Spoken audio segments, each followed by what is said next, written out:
Tapi semua itu adalah hal yang bisa kita atasi, karena ada satu konsekuensi dari Jupiter yang menyala yang hampir tidak pernah dibahas. Dan ini yang benar-benar membuat para astrofisikawan kehilangan tidur.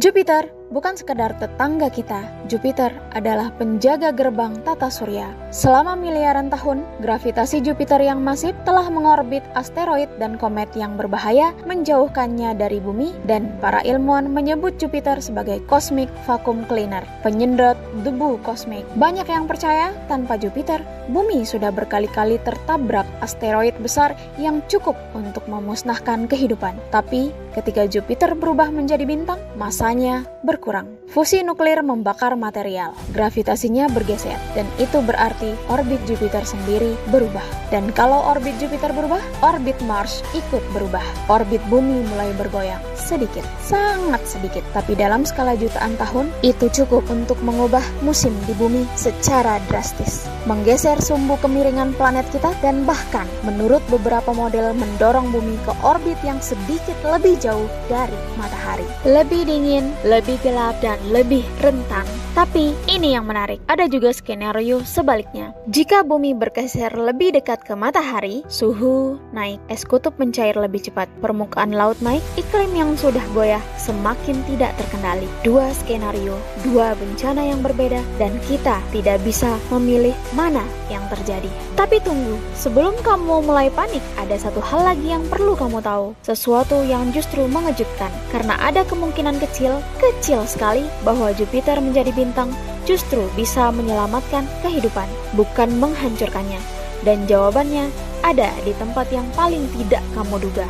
Europa, Ganymede, dan Callisto. 3 bulan Jupiter yang selama ini membeku dalam dingin abadi, jauh dari jangkauan matahari. Para ilmuwan sudah lama curiga. Di bawah lapisan es Europa ada lautan cair, lautan yang mungkin menyimpan kehidupan mikroba, terisolasi dari cahaya bintang, bertahan dari panas inti planet. Tapi selama ini, peluang kehidupan kompleks di sana sangat tipis, terlalu dingin, terlalu gelap, terlalu jauh dari energi. Tapi kalau Jupiter menyala, tiba-tiba ketiga bulan itu mendapatkan sumber panas baru dari sangat dekat. Es di permukaan mulai mencair, lautan yang tersembunyi di bawah mungkin mendapat energi yang cukup untuk memulai sesuatu yang belum pernah terjadi sebelumnya di tata surya kita. Kehidupan baru dimulai bukan di bumi, tapi di bulan-bulan Jupiter yang menyala. Dalam skenario ini, Jupiter yang menjadi bintang bukan akhir cerita. Ini adalah awal cerita yang lain.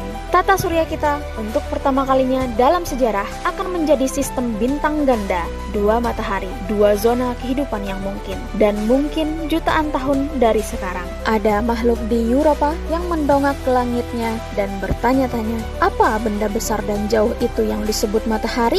Jadi, apa yang terjadi kalau Jupiter jadi bintang? Malam-malam yang gelap hilang selamanya. Ekosistem bumi terguncang. Orbit planet bergeser perlahan tapi pasti. Dan entah itu membawa bencana atau berkah. Semua bergantung pada detail kecil yang bahkan fisika pun tidak bisa prediksi dengan sempurna. Tapi satu hal yang pasti, alam semesta ini jauh lebih rapuh dan lebih ajaib dari yang kita kira. Kita berada di titik keseimbangan yang sempurna. Satu perubahan kecil, satu bintang yang gagal lahir miliaran tahun lalu, dan seluruh sejarah kehidupan di bumi mungkin tidak pernah terjadi. Jupiter gagal menjadi bintang, dan mungkin itu yang menyelamatkan kita. Kalau kamu suka perjalanan pikiran seperti ini, ada satu video yang wajib kamu tonton selanjutnya. Apa yang terjadi kalau matahari mati besok? Jawabannya tidak seperti yang kamu bayangkan. Subscribe, tinggalkan komentar. Kalau Jupiter jadi bintang, kamu mau tinggal di bumi atau pindah ke Europa?